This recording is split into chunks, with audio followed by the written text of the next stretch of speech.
or political events. This was clearly articulated in the agreed mandate at that first summit, which was to champion the reform of Nigeria into an open, private sector-led economy that is globally competitive and sustainable. And this still remains our mandate. NESG has kept faith over the years with its role as a communication conduit between government and business. Through this platform, we've led dialogues and have resulted in a shift of our economy from state control to free enterprise. We have started to see the potential of an increasingly dynamic private sector to transform and impact lives. You may recall that it was at NESG that we advocated the abrogation of the Foreign Exchange Decree and the Indigenization Decree, opening the door to foreign direct investment flows into the country with huge impact on jobs and wealth creation. The 6th and 7th summits stressed the need for the liberalization of the telecommunications sector, which led to the GSM revolution that has largely democratized information and communication technology in the country. The idea of a contributory pension scheme was conceived at the 11th summit, and today we have a pension fund in excess of 8 trillion, and I thank Governor Rufai for his work at the time too, of which retirees can look forward to relative financial security following active service to the country. At NESG 21, we recommended a focus on the ease of doing business. The federal government subsequently established the Presidential Enabling Business Council, and today, Nigeria has improved in the World Bank's Doing Business rankings. Just a few days ago, our country was listed among the 20 reformers in the world.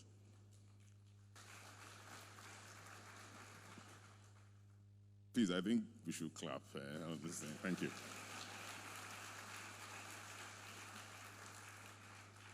These achievements may not have been possible without sustained advocacy on the part of the NESG and a few other forward-looking groups. Our policy commissions, led and driven by passionate and patriotic public and private sector volunteers, are the vehicles by which summit recommendations are followed through.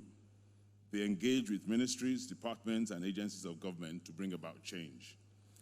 On the other side of the equation, success would not have been possible without a willingness by government of the day to truly engage in the dialogue and to give a fair consideration and fair hearing to the reform recommendations that we make. It has always been a collaborative effort, which must also remain that way. Between the last summits and now, our real GDP growth rate improved marginally, but remained below our expectations. We recorded a GDP growth rate of about 2% in the first half of this year, and a decline in headline inflation from 15.1% to 11%. However, the rate of inflationary decline has slowed considerably, largely as a result of food inflation, which has remained sticky at 13.2%. This has resulted in continued erosion of the real income of most of our people. The total revenue receipts for 2018 came in at about 3.5 trillion, which was only 48.6% of the projected revenue figure for the year, while total debt service stood at about 2.2 trillion, and this remained unchanged. However, if this imbalance persists, the availability of funds to drive infrastructure development and other social investment programs will remain challenged. As such, there's an urgent need to address not just our perennial revenue expenditure mismatches, but our overall productivity and growth as a nation.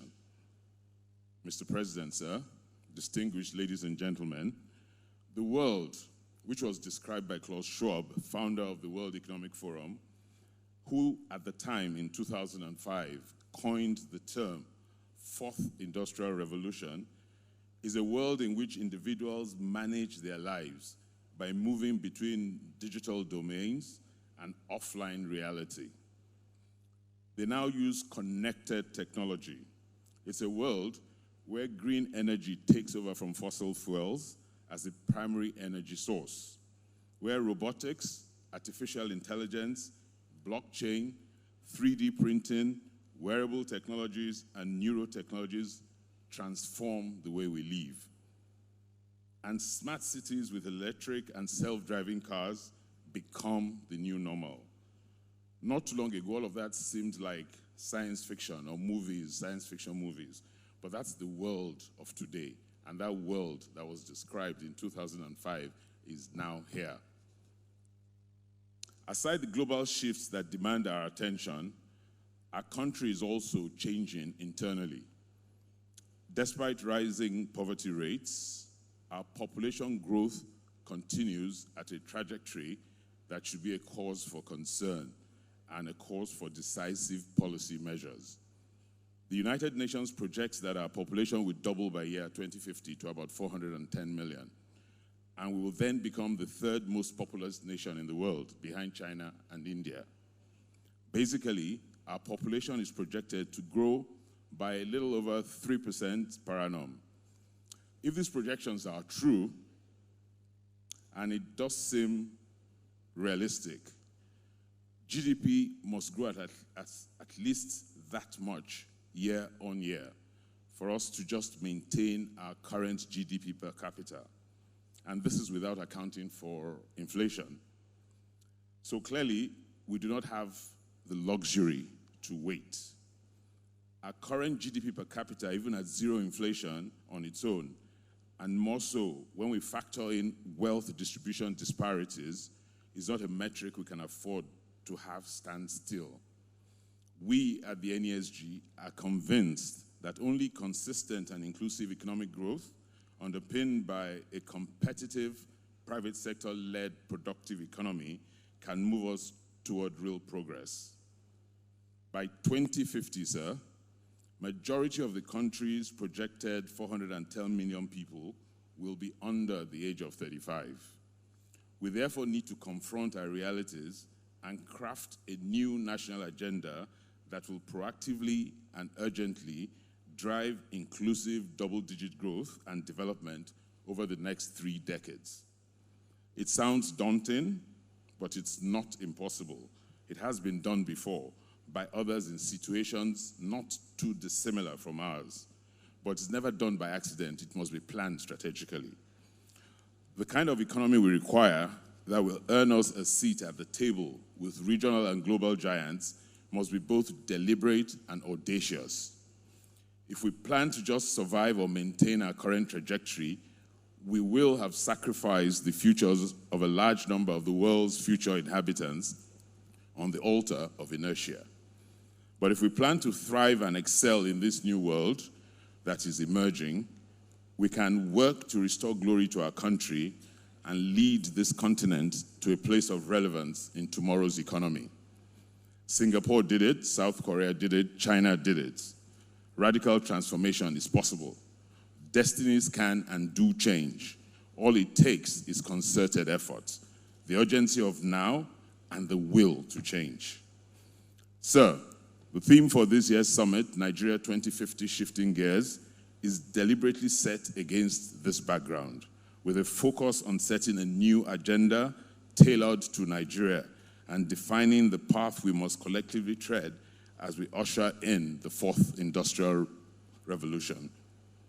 The analogy of shifting gears is particularly instructive, as it recognizes that we must ramp up speed from where we are and cannot go from 1 to 5 without a few shifts. But we must ramp up quickly and decisively, with the urgency of a driver who recognizes that he's already setting out late for an appointment. In this case, an appointment with a revolution that is not slowing down for latecomers. We must choose the fastest, not the most scenic route, but the fastest, and navigate it with great care, but also with great speed. We have a lot of work to do, and we are committed to joining to do this work. However, sir, we can start here at this summit to craft a new direction for our country, a path that is devoid of finger-pointing, name-calling, or armchair pontification, a path fueled by empathy for our fellow citizens. Shame that we have not done more with the vast resources that we've utilized in the last 59 years when we were dubbed Africa's most promising nation, and a furious determination to again stand tall. Mr. President, there's a commitment from the private sector that in an enabling environment, the private sector, led by many of the men and women in this room, undertake to ensure that more capital is dedicated to economic initiatives and cutting-edge technology to speed our journey to becoming a 21st century economy with a seat at the table among giants. We will also be a giant. Ladies and gentlemen, let us do the work required. Let us not be deterred, despondent, or worried, or lazy. Again, Mr. President, I welcome you to our 25th summit. I thank you very much for coming again, despite your very, very tight schedule. We're really grateful. I thank you all for listening, and I thank all your excellencies and honorable ministers and members of the Senate and House of Representatives who are here. God bless us all. God bless the Federal Republic of Nigeria. Thank you.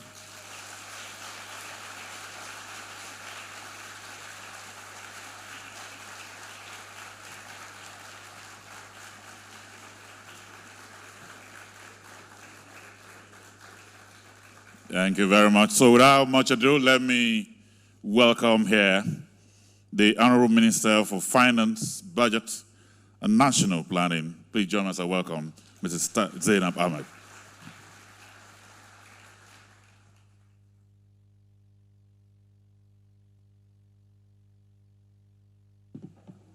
Your Excellency, the President of the Federal Republic of Nigeria, President Muhammadu Buhari, GCFR, Your Excellencies, the Governors of Ekiti State and Kaduna State, Honorable Ministers, Members of the National Assembly, Chairman and Executive Members, as well as Founding Fathers of the NESG, Heads of Agencies, Captains of Industry, Members of the Diplomatic Corps, distinguished guests, ladies and gentlemen. I'm delighted and honored to welcome you to the 25th anniversary and the annual Economic Summit number 25. As you are aware, the summit, organized by the Federal Ministry of Finance, Budget and National Planning and the Nigeria Economic Summit Group, has indeed remained the foremost platform for public and private sector stakeholders to discuss issues and challenges facing the nation with a view to evolving common strategy and policy frameworks for addressing them. This summit, though a celebration of 25 years of its commencement, is also a testament to a successful partnership between the public and the private sectors. This 25th years of collaborative engagement has helped in shaping policies of government. Let me briefly state that the past summit outcomes have contributed to policies on power sector reform, agricultural sector reform, as well as the pension reform, amongst others. Your Excellencies, distinguished ladies and gentlemen, the theme of this year's summit is Nigeria 2050, Shifting Gears. Shifting Gears emphasizes the imperative for our country to move to a more robust, competitive private sector economy with a focus on implementations of the projected population of the country hitting up to 400 million, making Nigeria the third most populous country in the world by the year 2050. The structure of this population shows that majority will be under the age of 35 years, representing a large percentage of Africa's young working age population. The opportunities are endless. The risks, however, if we do not accelerate our efforts towards sustainable and inclusive growth, are also significant. We must improve on human capital. There is an urgent need to design policies that will not only address the rising population, but also ensure a paradigm shift to a competitive private sector-led economic growth and development. The agenda for this summit is therefore to provide strategic and innovative ways of getting maximum benefit from the expected demographic dividends. While reflecting on the summit theme, And on the projections for our country's future, I want to put out this question. What do we want our future Nigeria to look like? And how will we sustainably finance it? I see a future where the majority of Nigerians have been sustainably lifted out of poverty and have access to fundamental services such as education, health, water supply, and sanitation. A future where we are all financially included with affordable access to financial products and services. A future where we are leaving no one behind. I also see a future with a thriving and booming private sector-led economy that can translate into domestic revenues for government to reinvest in sustainable growth levers. I see a future where our young and vibrant population is well educated, particularly in science, technology, engineering, arts, and mathematics, creating a workforce with the skills that will well position our youth to be gainfully employed. This includes high-value digital jobs that will not only tap into, but also drive the limitless global digital economy.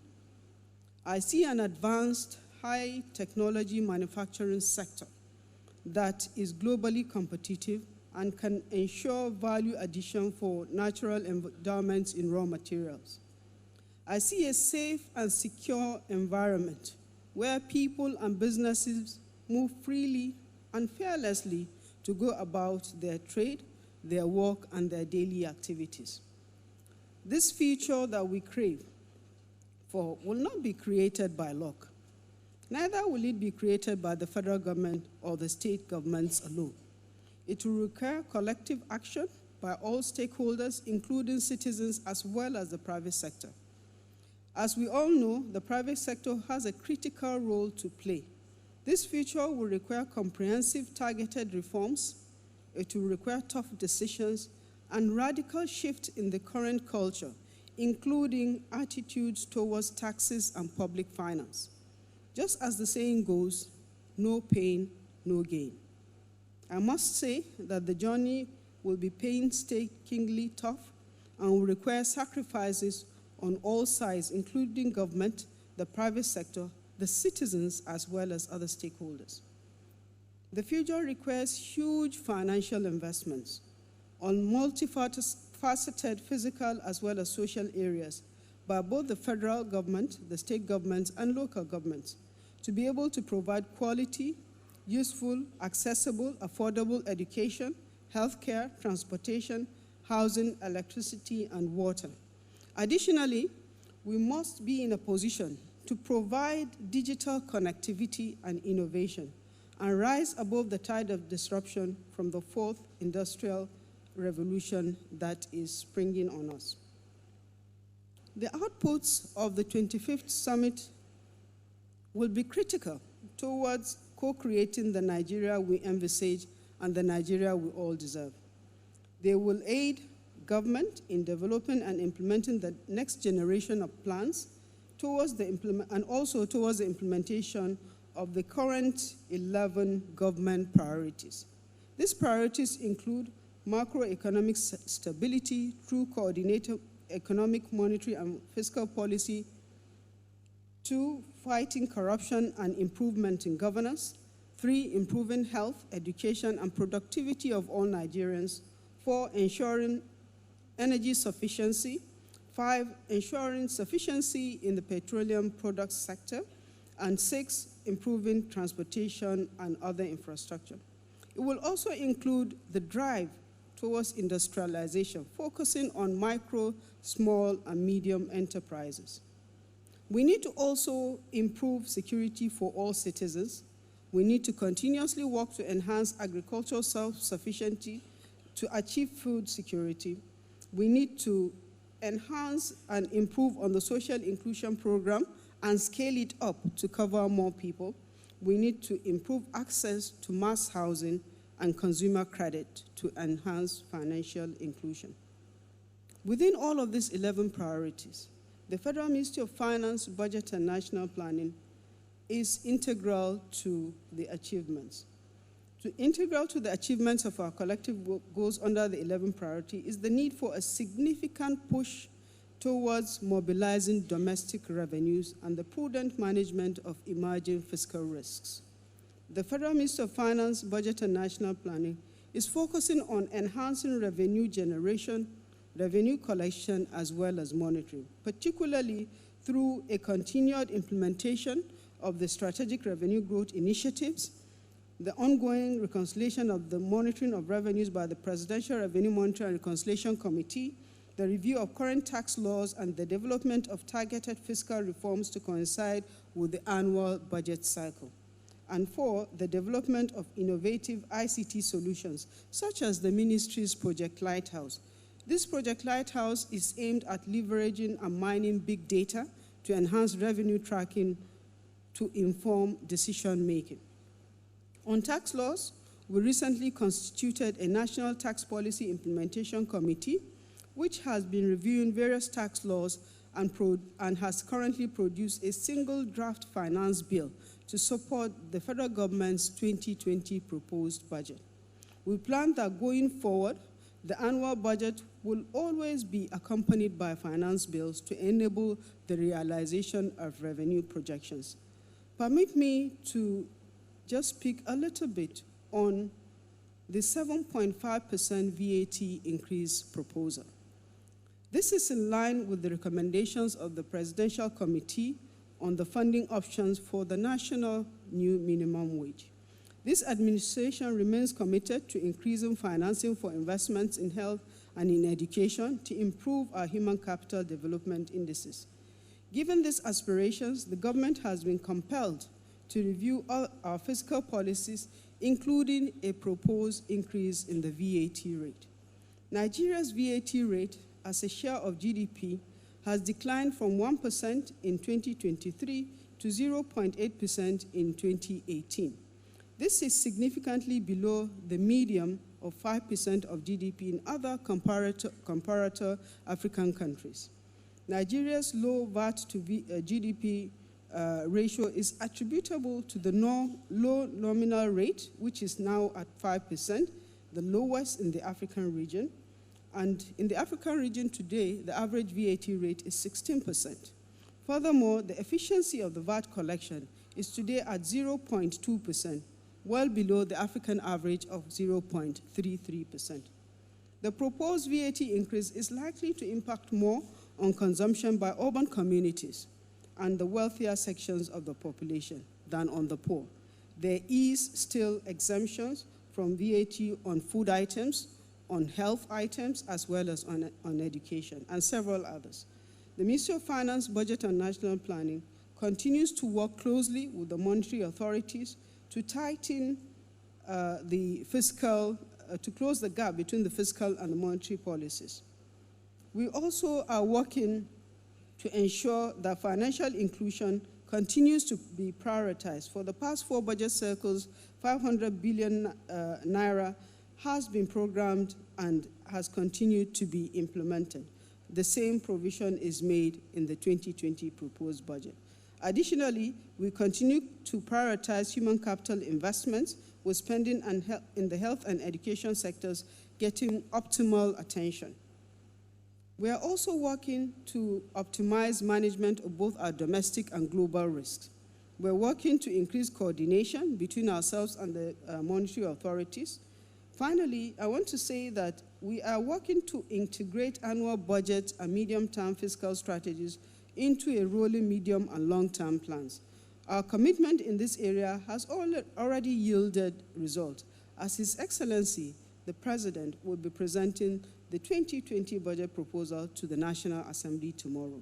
With this important step, we will be getting one step closer to our goal of returning to a stable January to December budget cycle.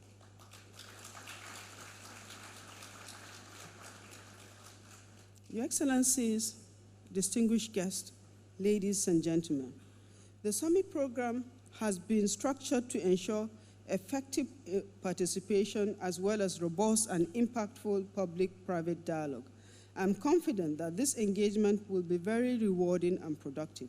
The outcomes, I believe, will set Nigeria on the path of becoming a globally competitive economy consistent with the objective of the ERGP.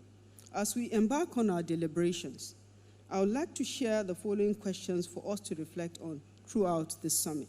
1, how can we sustainably finance the future? 2, as a government, what enablers should we put in place to mobilize and unlock private sector capital, including favorable laws? 3, what role should subnational governments play, given that we are faced with a potentially huge fiscal space with various responsibilities across a wide span of stakeholders, and given the critical roles played by states and local governments in driving basic service delivery? 4, how should we see through the eyes of disruption that the fourth industrial revolution presents to innovate and change our current approach to domestic revenue mobilization and efficient and cost-effective service delivery? 5, how should we shift gears to accelerate performance, or perhaps leapfrog to a physically, globally competitive country? This is a call to action. That we as representatives of government and the private sector, civil society, and mostly as Nigerians, join hands to co-create a future Nigeria in which no one is left behind, in which growth is not only competitive but also inclusive and sustainable, and in which we as the giant of Africa will lead the way in terms of innovation, industrialization, human capital, and in the continent and also beyond. Your Excellencies, ladies and gentlemen, I want to once again welcome you to the Nigeria Economic Summit number 25, the 25th anniversary of the NES, and wish you very, very successful deliberations. And also thanks His Excellency, the President, for making time out to come here today. Thank you very much, ladies and gentlemen.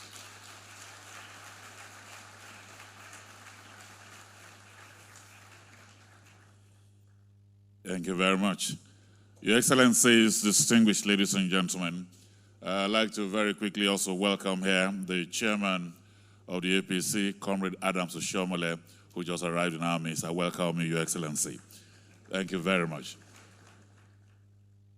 We are discussing 31 years from now, what is Nigeria's 2050 scenario. Some of us have delivered it like the chairman of the NESG, in very beautiful prose, the Honorable Minister with hard facts and numbers. But we also have other formats that can begin to look at the future, and that's poetry. Amina Iro is here. She will deliver it.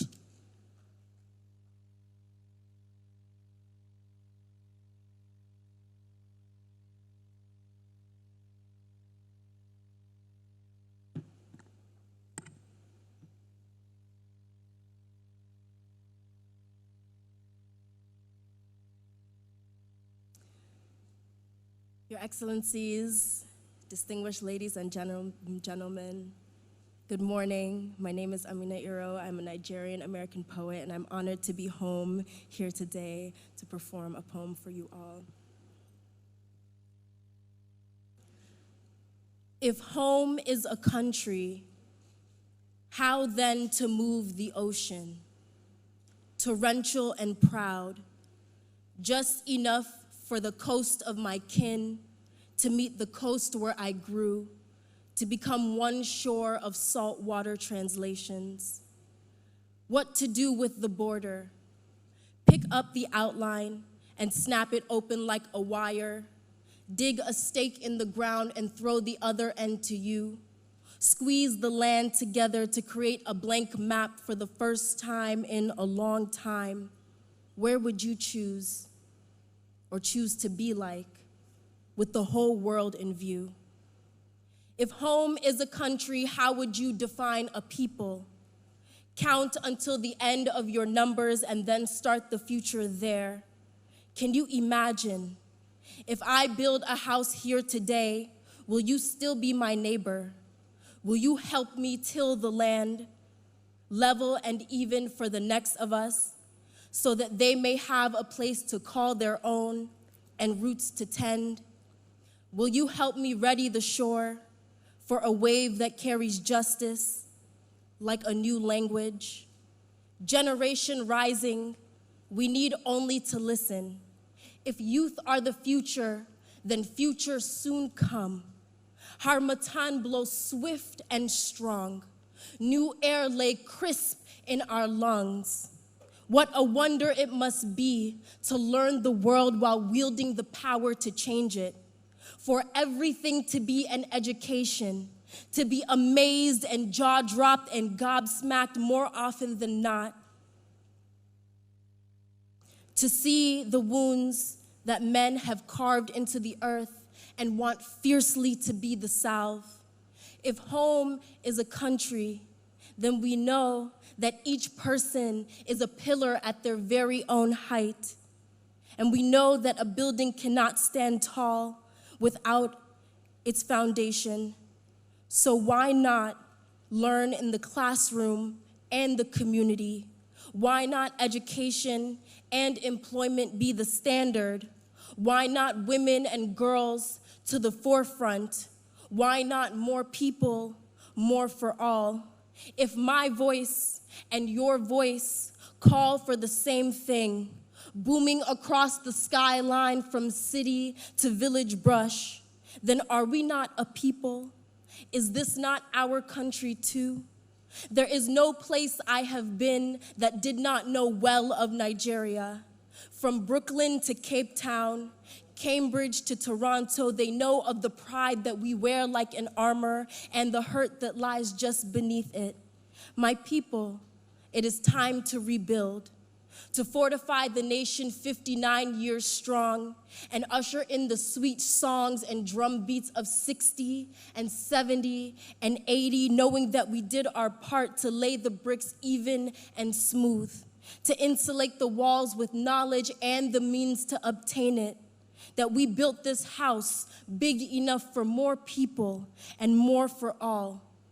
If home is a country, then surely they will hear us celebrate all over the globe and share in our riches based not in coin, but in care and compassion for one another. A land of leaders, trusted and fair, who will pass the torch without burning the hand, and unite a people and forge a home, a country for all. Thank you.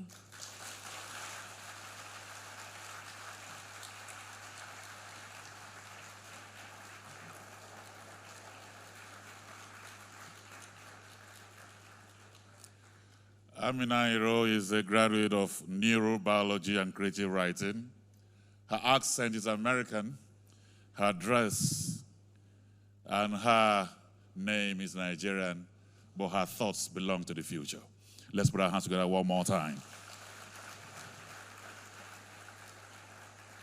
Very quickly, I will invite the panel. Our time is fast spent. The Nigeria 2050 scenario will be on the NESG website.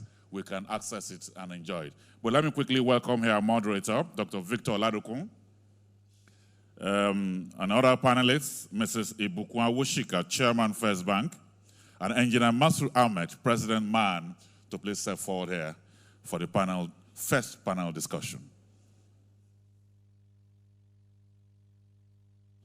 And then we have Dr. Doyin Salami, Chairman, Economic Advisory Council.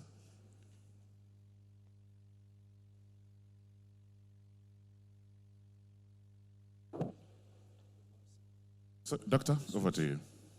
Okay.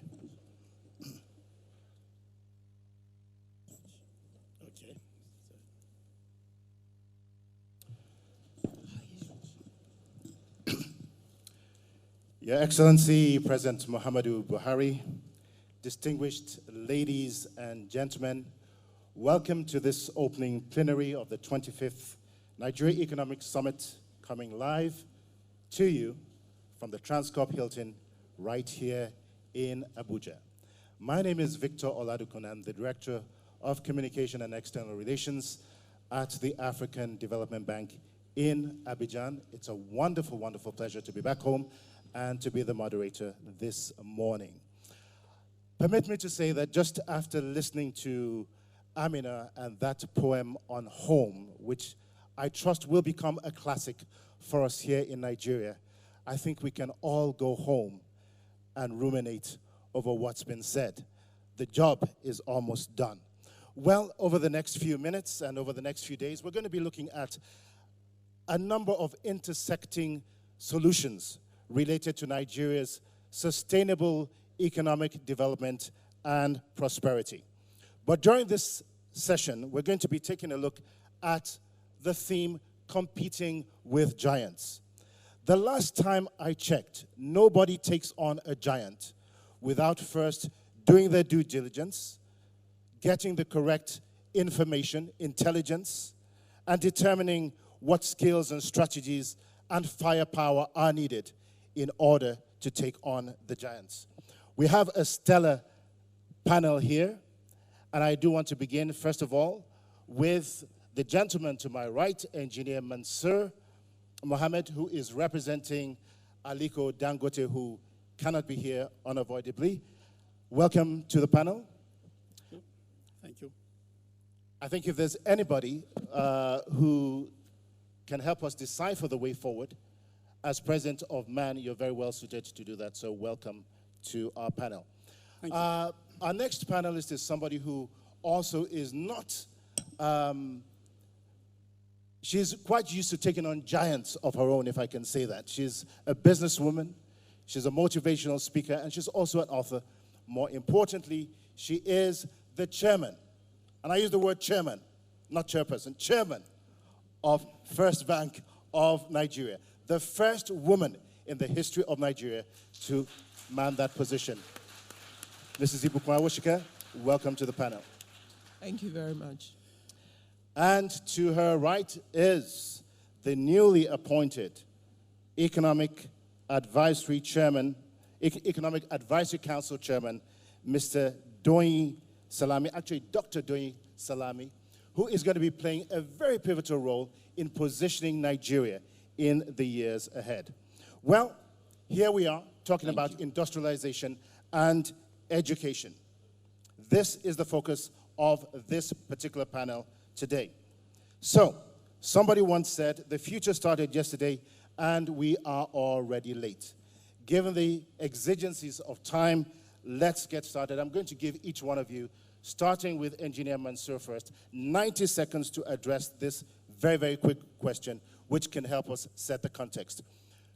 25 years ago, the NESG had its first summit.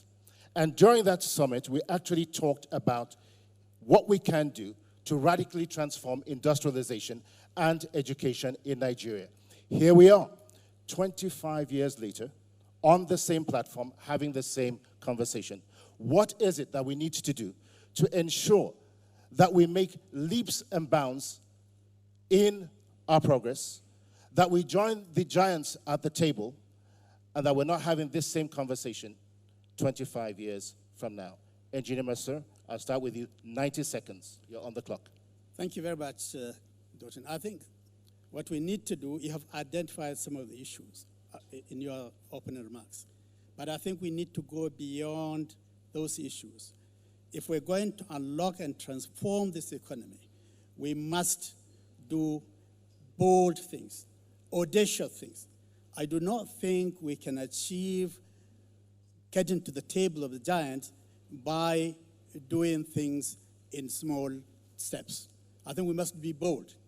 We must take on the giants at their own game.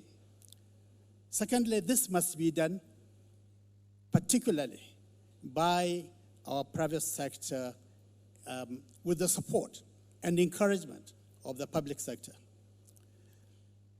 We have models of this kind of model. The Korean model, for instance, is clear. We must find private sector elements that are willing to take bold risks, to make huge investments, and to be able to, if you like, trigger the major accumulation of capital and assets that will indeed unlock the economy. And Engineer Mansour, I think we'll get into the details later because I see that you're revving up to go. Thank you. But we'll connect in just a few moments in a little bit more detail. Ibukun Awosika, 90 seconds, your take. Your Excellencies, ladies and gentlemen, when I think of our country, I believe we do not lack all that we need to achieve what we need to do. In our archives, and in the minds and thoughts of our people, are all the ideas that we need to set ourselves to compete with any giant.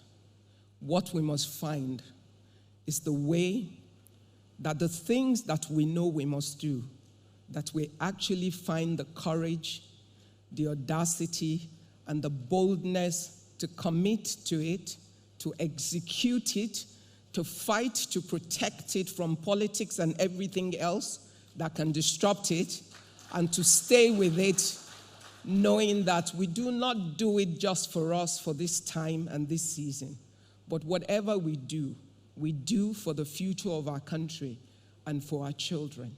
Thank you. Thank you very much. Day. Right. I'm very clear about at least and if you could speak directly into the microphone. I'm very clear about at least 3 things that we must do. To begin with, we must take inspiration from those who we seek to compete against. In 1990, Nigeria's income per head was double that of the Chinese. Today, the Chinese are 5 times income per head of Nigerians. What that immediately tells you is the kind of transformation that the Chinese have wrought, and it's not beyond us. It's been done. If we are going to do it, innovation and transformation is going to be at the key. And if we are going to innovate and be transformative, we also need to clearly define in which areas we intend to take the battle to those countries with which we must compete. So for me, it's clear.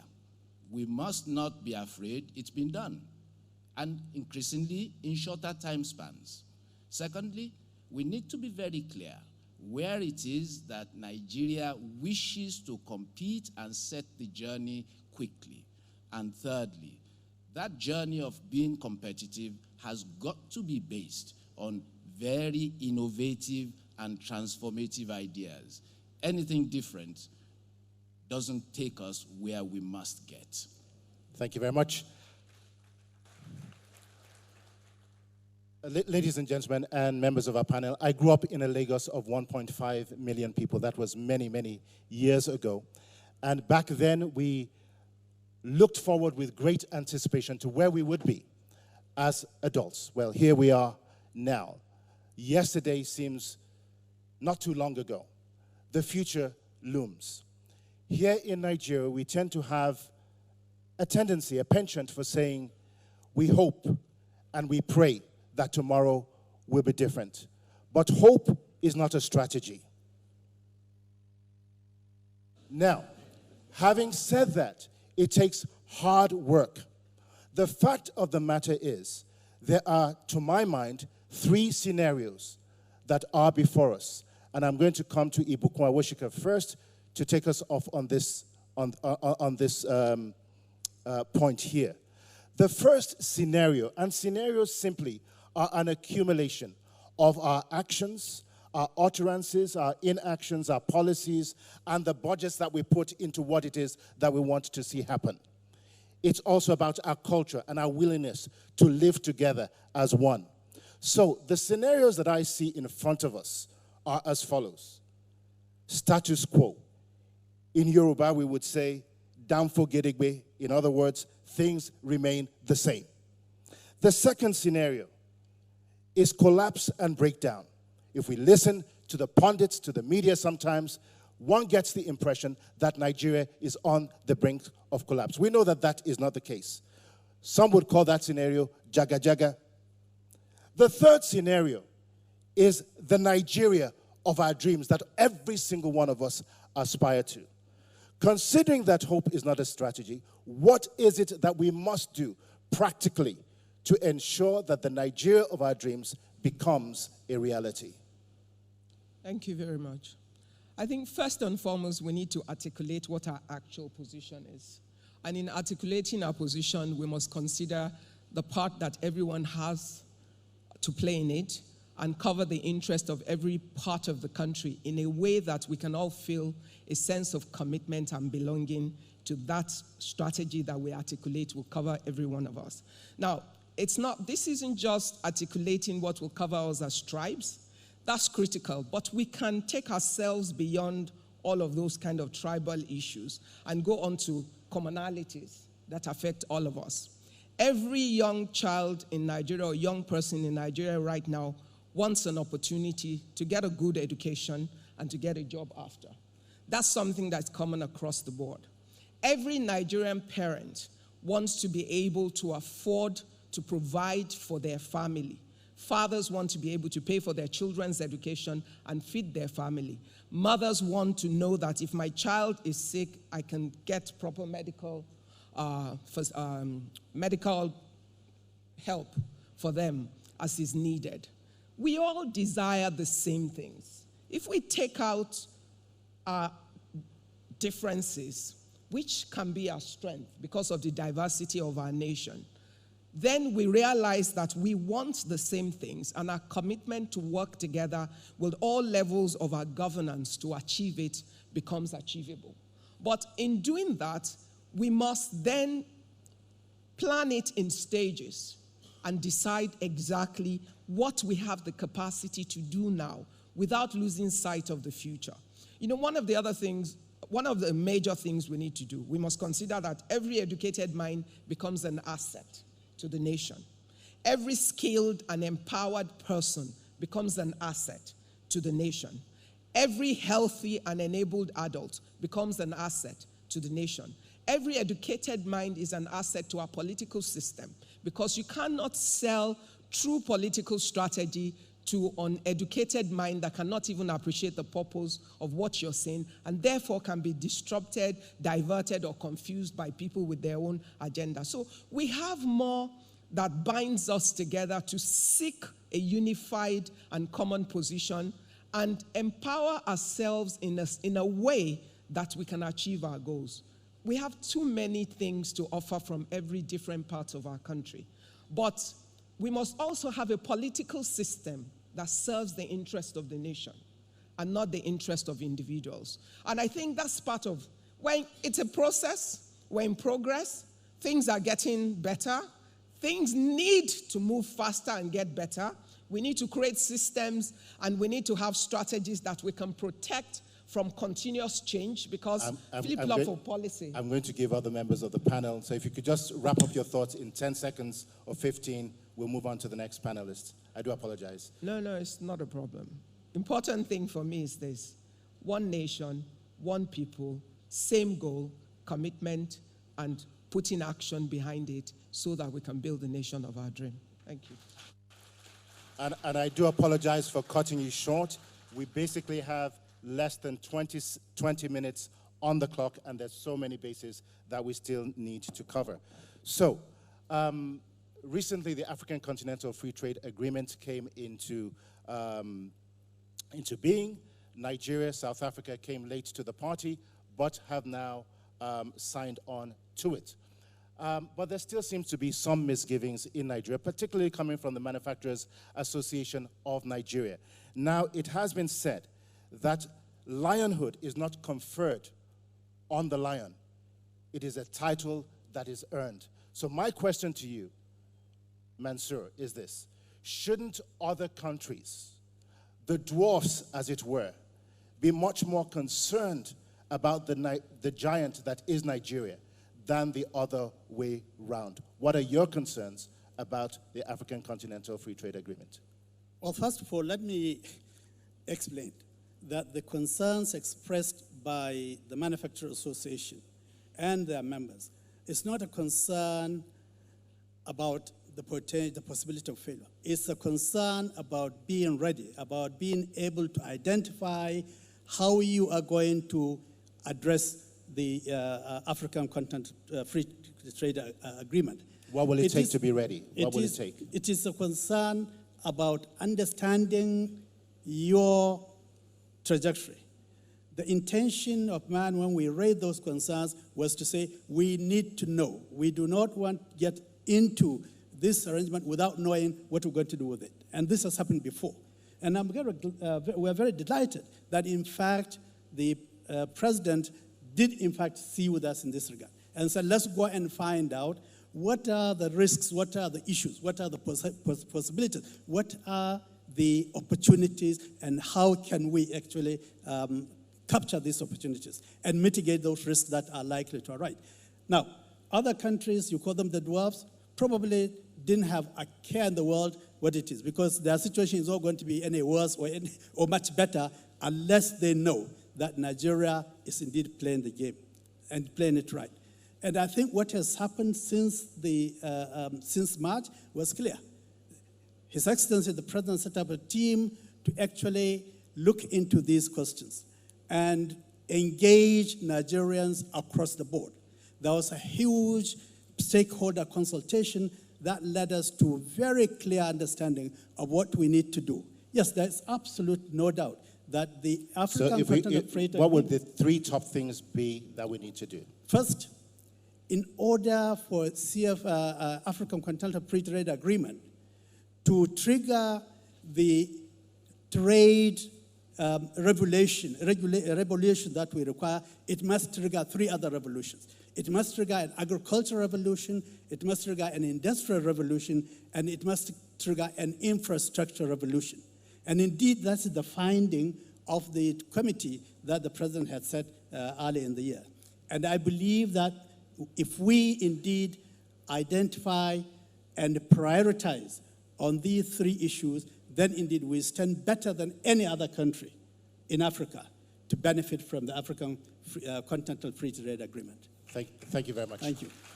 Thank you, Mr. I want to come back to Ibukun Awushke here.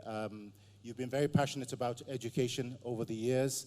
And as we did hear from the Honorable Minister and earlier from the Chairman of the NESG, we are on the cusp of the fourth industrial revolution, which, as we know, is run by nanotechnology, neurotech, robotics, artificial intelligence, science, and tech. However, in Africa, the average number of graduates coming out of universities with STEM degrees, science, technology, engineering, and mathematics, is less than 4%. So how can we take on the giants when we don't seem to have invested sufficiently over the decades, not just in the jobs of tomorrow, but even the jobs of today? What do we need to do radically different? And my question to you directly is, does Nigeria need to declare an educational emergency in order to shift things from the ground up? Because it's obvious it cannot be business as usual. Okay, we definitely need an emergency in the education sector. And without a doubt, we can only achieve what we need, even with the emergency, when we articulate what our overall plan is for the nation. Where do we want to go? Like Dr. Doyin Salami said, what are the areas where we want to compete? Where is the world trending to that we need to develop our people? Once we define that, we must then redefine the education that we're delivering to our children and in the way we're delivering it to them. Now, we have some private universities that are already charting that course. So there's some level of that. And then most Nigerian parents, well, many Nigerian parents have the ambition of sending their children abroad in order to get competitive education. But that's a lot of Nigerian resources we're taking abroad to empower other countries. So we must redefine our universities and close the gap between what the universities are teaching or what our educational system is teaching from primary school all the way to what industry requires and what the industries of the future that we're targeting require, so that we are preparing manpower that will be absorbed immediately because there are gaps to be filled. In reality, we're producing, I went to University of Obafemi Awolowo University Friday and Saturday as part of First Bank's Mindset of Entrepreneurs program that we've been doing as a give back to universities. And at one point, I asked about 5,000 students, how many of you are in university studying exactly what you want? 70% of the room said, I'm studying the course I was given. Now, what does that tell you? We send children to school to study anything. They're not even interested in what they're studying. That's a start. But there's an advantage. There's an advantage to how Nigerians are. Nigerians are smart. Nigerian young people are dynamic. They can readily be retrained once you identify where you want to retrain them into. That was a project that we tried out under AGDC for Lagos State at a point. We called it conversion.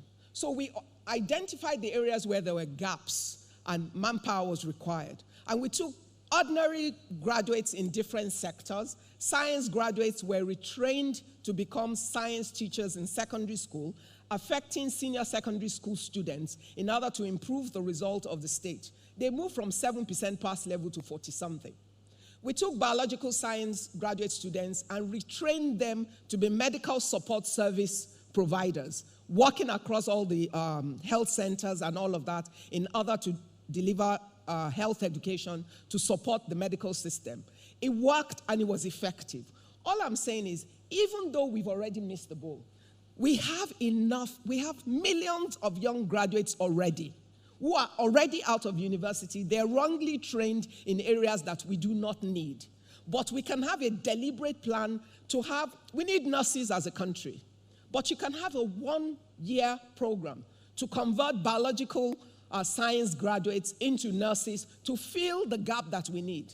We need about 2 million teachers. We have a shortage of teachers. We can retrain those that already have single honors degree in any area with teaching methodology, 12 weeks teaching methodology, and we will fill every classroom with the right kind of teachers that we need. Thank you so much. Thank you. I know we're just touching the tip of the iceberg here, but I want to come to Doyin with my next question. One of the gaps in what we've talked about so far is the role of the critical role of the private sector. And secondly, I'm glad to see the executive governor of Ekiti State, Governor Fayemi, who is the chairman of the Governor's Council here. Over the years, I think when we talk about leadership in Nigeria, the tendency is to look to the villa, believing that the villa is the panacea for all that ails us as Nigerians. But the fact of the matter is, governors receive a tremendous amount of the national budget. Without them, the sustainable development goals cannot be accomplished, cannot be implemented, neither can we grow this nation. So I want you to speak to the issue of the role of the private sector, but more so the role of the executive governors of Nigeria in the development of this country, without which... All right, thank you very much. Well, let me start with the role of the private sector. But I want you to hit your points very quickly because we only have 6 minutes on the clock, and then we'll take closing comments. It's not enough time, but we have to respect His Excellency, the President of Nigeria, who is going to go on to another appointment in a few moments. So, right. So, as far as the private sector is concerned, let us be very clear. We are inviting the private sector to take risks, to invest. Those risks, we must ensure that at the very least, we reduce the uncertainties in the environment that create these risks. We must be able to assure private investors that their resources are safe. You see, it's not... The private sector is not, in my view and in my understanding as a business school academic, the private sector is not asking to be insulated from risk. Indeed, some of the fatter salaries that are paid to the private sector is to ensure that they can manage these risks. However, it is the role of the state to ensure that at least 2 things happen. First, the environment in which business activity is done is secure. Second, we must ensure that people can see and take advantage of opportunity. So as I'm very clear in my mind that the private sector is willing to invest, but the key thing is the public component. Take, for example, the ERGP looks at the private sector and expects it to provide about $22 billion over the planned period. And a key question is, did we follow up on some of those things that were required conditions to unlock some of these investments? If we didn't, then how can we expect that private sector money will come? You speak to the point about their excellencies, the executive governors of the subnational states. I'm very clear again that Nigeria as a country must face a unified direction. A friend of mine, I was listening to him over the weekend, says, Nigeria should clap with both hands and stop clapping with one hand. We cannot for much longer afford the states to go in one direction. Yes, it's a federation and absolutely at liberty to do whatever they like.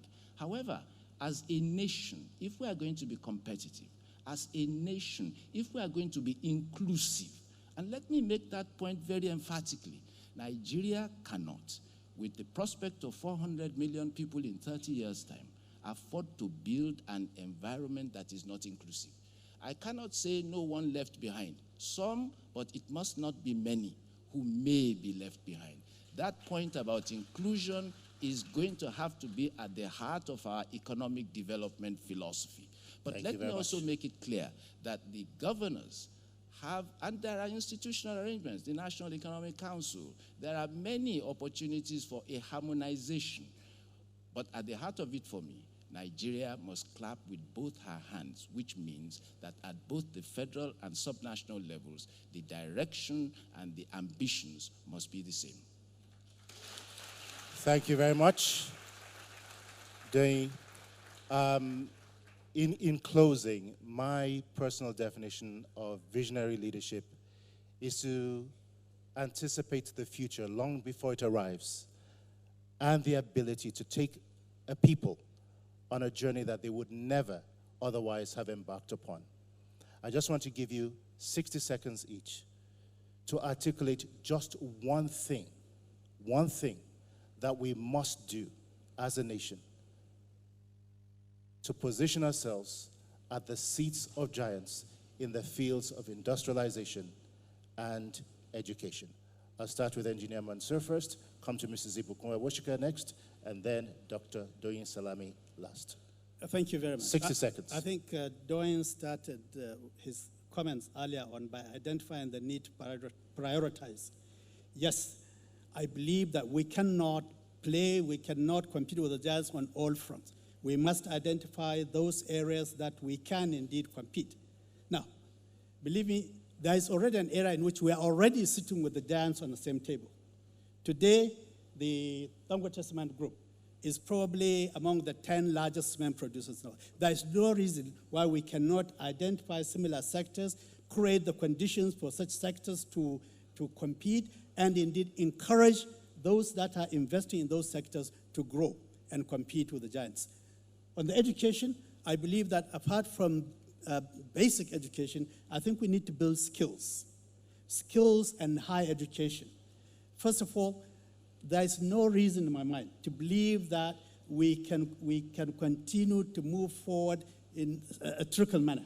We must actually frog jump or leapfrog in the education sector. Indeed, the Dangote Group, with regards to skills, has in fact for the last 10 years been running a skill development center that takes in about 500 young technologists and give them greater training and skills. We are, in the next 2 years, going to set up a university that is going to be at the heart of the fourth industrial revolution. Not a university that will again run the normal run of faculties, no, but one that will address the core skill areas, the core knowledge areas that we need for the fourth industrial revolution. And I think that's what we have to do on a massive scale. Thank you. That is a very big, actionable commitment, and I say congratulations to the Dangote Group. Dr. Ibukun Awoshika, over to you. Next, 60 seconds. My name is just Ibukun Awoshika. But anyhow, I mean, I've thought about 2020 to 2050. It's 30 years. How many elections? Count. And then think of what that represents in terms of disruption to the plan. So, what is key is that we must define the plan now. Tomorrow is too late. And after defining it, we must agree collectively together how we can keep at it without disruption. And we must work it from federal to state. As far as I am concerned, the states are far more important. Why? Every citizen of Nigeria lives in a state, under the governance of a state. We shout about the federal government, blame them for everything. But really, the people who touch our lives every day are the state governors. So if we have a plan that works, we drive it down from federal to state, and nationally we agree. Two missing gaps. I'll finish now. The young people, you're deciding their future without them. So what do we need to do? We need to find a way that the young, brilliant minds from across Nigeria, 2 from every state, and some get it because of achievements and all of that, create a club of 100, not political selections, who are able to contribute to the process of the ideas that we implement. For it's their life, and most of them are smart enough to contribute to it. Women, 50% of Nigerians' population are women. When you fly a plane with 1 engine that should be flying with 2, you're already disadvantaged.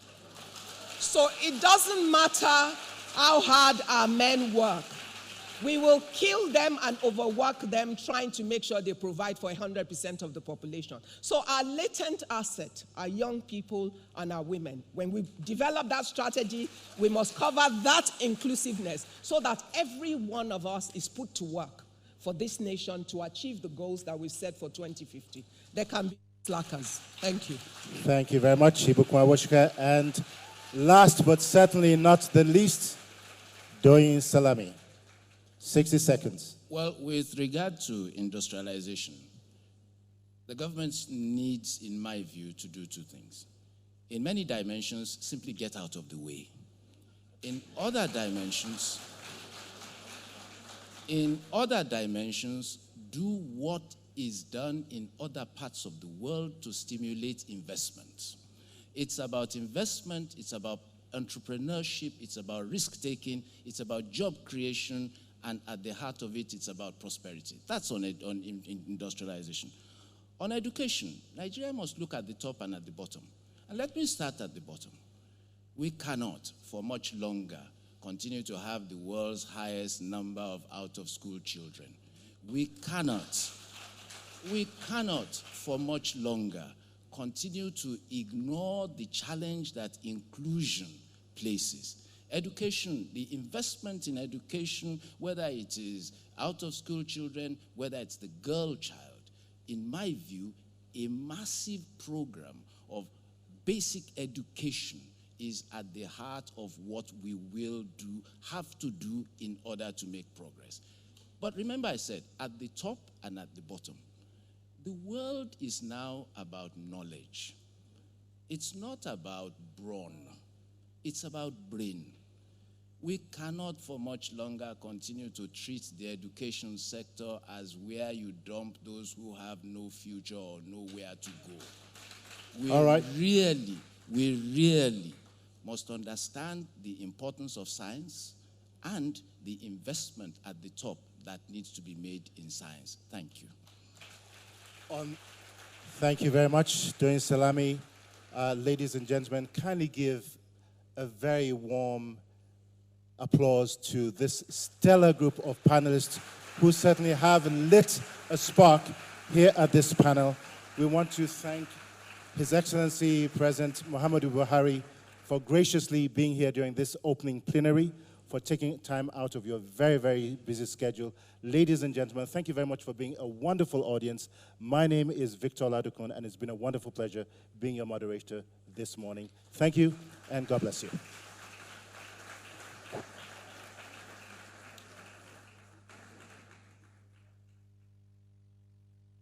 So, Your Excellencies, distinguished ladies and gentlemen, let's usher them down with a round of applause as they come down now. These are very eminent personalities. They will have been able to discuss this issue in 3 hours. But our moderator cut it down to 30 minutes, and it looked absolutely good. Thank you very much. And so, Your Excellencies, distinguished ladies and gentlemen, it's therefore my honor and pleasure to welcome here the President of the Federal Republic of Nigeria. Please join me as I welcome President Muhammadu Buhari, GCFR.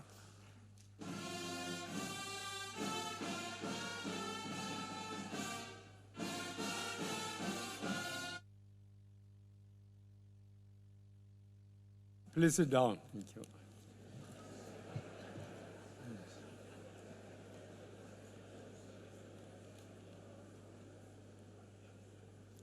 Your Excellency, the governors of Ekiti, Kaduna, I think Imo, by his hat, I admire. The National Chairman of APC, Adam Oshomale, members of the Federal Executive Council, senior government officials, His Royal Highness, the Emir of Kano, chairman and members of the Nigerian Economic Summit Group, captains of industry, distinguished guests, ladies and gentlemen. I am delighted to join you this morning at the 25th Nigerian Economic Summit since 1993. Public and private sector leaders have used this platform to deliberate on key issues of national development. I commend and congratulate all stakeholders from the public and private sectors for sustaining this partnership. The elections have come and gone.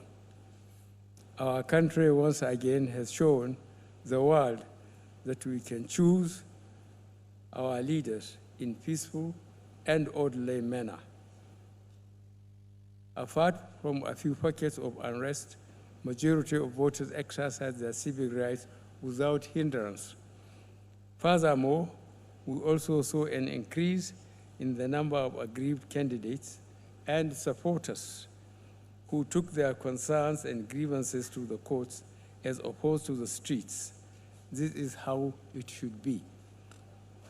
Ladies and gentlemen, what this clearly shows is that our democracy is maturing. During the elections, almost all candidates proposed their vision for the economy and the country. Our party, the All Progressive Congress, put before the country policies that focus on delivering prosperity to all Nigerians through enhancing security, eliminating corrupt practices in public service, supporting sectors that will create jobs, and promoting socially focused interventions to support the poorest and most vulnerable among us. These areas are all interconnected and are equally important in creating a prosperous society for all. Today, many mistake prosperity with wealth. They are not necessarily the same. Experts and analysts explain economic trends by making references to indicators of wealth. Wealth, however, in its simplest form, is money or other assets. In recent years, global events have shown that when a society and its leaders are driven and motivated by these alone, the ultimate outcome is a divided state of severe inequalities. But a prosperous society is one where a majority of its citizens have an acceptable standard of living and a decent quality of life. Nigeria is a country with close to 200 million people living in 36 states and the FCT. a significant proportion of Nigeria's prosperity today is concentrated in the hands of a few people living primarily in 4 or 5 states and the FCT. Some of the most prosperous Nigerians are here in this room. This leaves the remaining 31 states with close to 150 million people in a state of expectancy and hope for better opportunities to strive. This, in the most basic form, drives the migratory and security trends we are seeing today, both in Nigeria and across the region. In the recent weeks, I have been to Niger Republic to attend the ECOWAS summit. I have been to Japan with fellow African leaders to attend the Tokyo International Conference on African Development. I have been to the United Nations General Assembly in New York and to South Africa on a state visit to exchange ideas on the common themes we share as 2 largest economies in Africa. What was very clear at these meetings and numerous others I have been privileged to attend over there is the increased consensus by leaders that to address population growth, security, and corruption matters in developing economies, our policies and programs must focus on promoting inclusivity and collective prosperity. This shift implies that the concept of having competitive free markets that focus on wealth creation alone will be replaced by those that propagate the creation of inclusive markets which provide citizens with opportunities that will lead to peaceful and prosperous lives.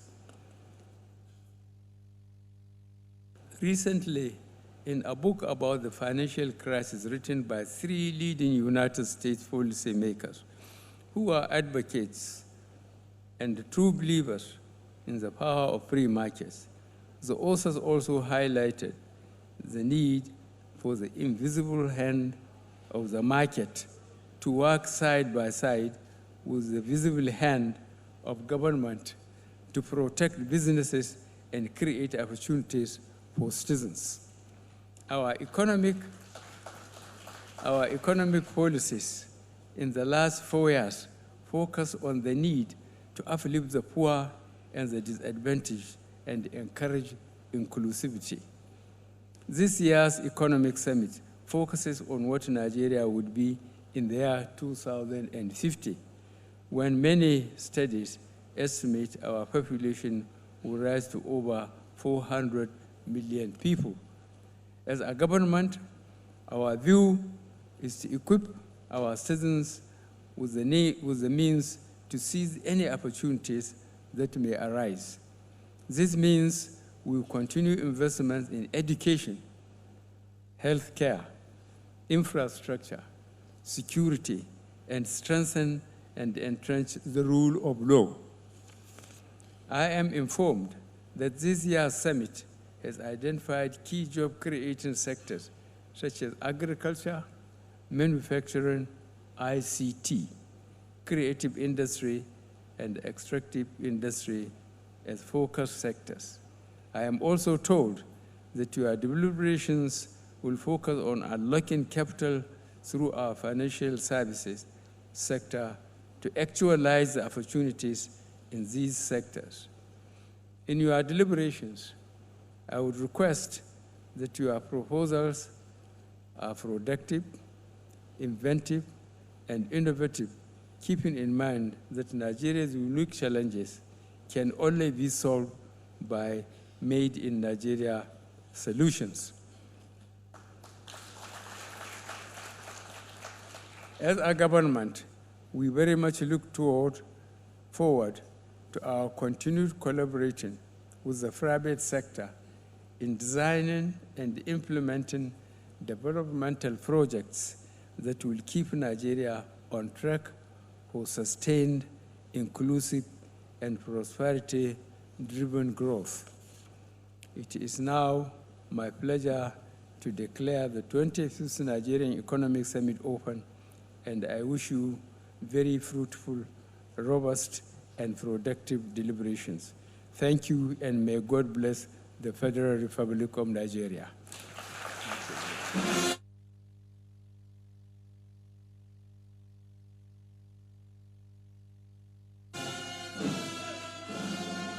Let me quickly invite the Honorable Minister of Finance, the Minister of State, the Chairman of the Nigeria Economic Council Group, Mr. Pascal Dozier, Mr. Alhaji Ahmed Joda, Mr. Niyi Yusuf, Mrs. Onyeche Tifase, and the last panel that has Dr. Victor Ladokun, Dr. Doyin Salami, Mrs. Ibukwan Woshika, and Alhaji Mansur Ahmed to please join the President. And please, Mr. Oba Otudeko to also join us here.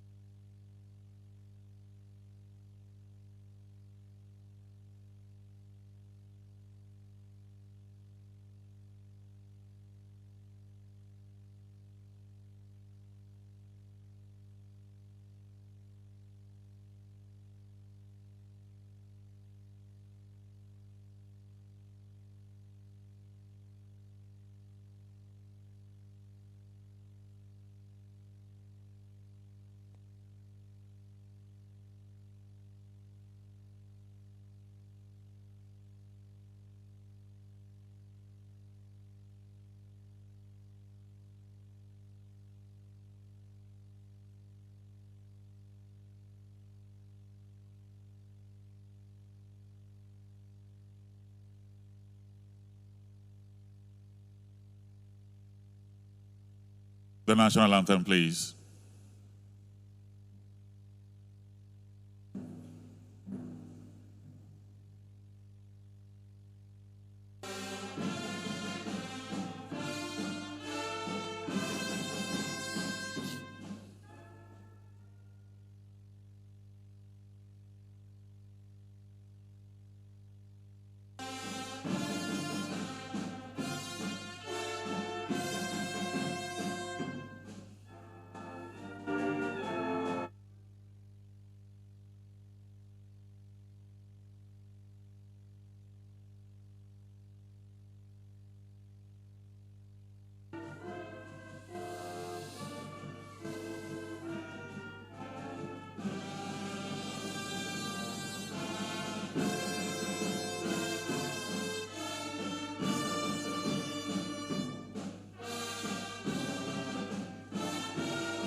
Please, only the Honorable Minister of Finance and Chairman of NESG is to accompany the President on the tour of the exhibition site.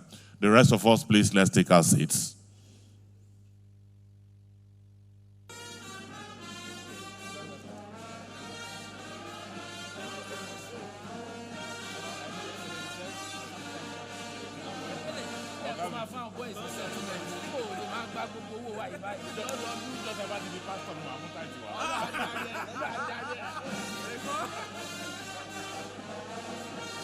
I understand the governors can join the President on the tour of the exhibition site, please.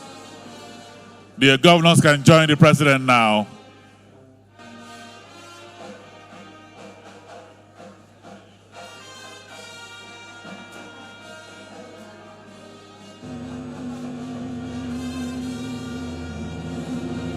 The paradigm.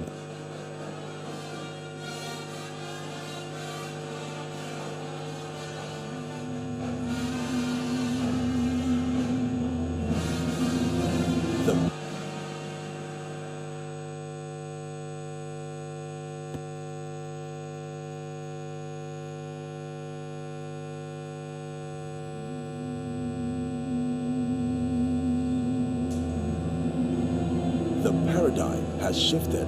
The world is accelerating.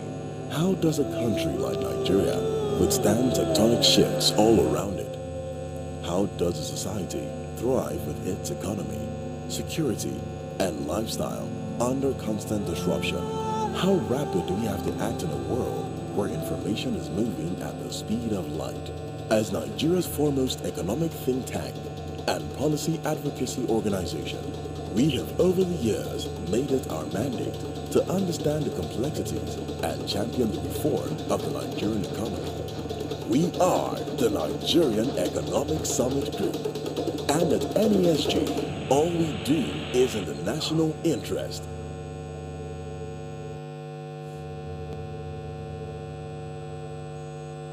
Over 25 years ago, a group of courageous business executives and concerned persons with the intent of throwing off the chains of state economic control challenged Nigeria's military rulers to open up the country's economy. This dauntless group were led by Chief Ernest Shoneko, who rallied all parties towards the cause. Cog in the wheel of progress, and the public sector also look at the private sector as the ones that makes the ugly face of capitalism. They make all the money with the view to helping their employers to cut the money away. Was a child of circumstance. Circumstance in the sense that we had a military regime, and if you know their style of management is a unitary, from top down. And at that particular point in time, both the private sector and the public sector all believed in the public management of economic affairs. And you have some set of people who believe that, no, in order to bring some freshness into the economic affairs of this country and to achieve growth and development. In the British High Commissioner's residence on the street then called Queen's Drive, and there were a lot of people. And as it happens,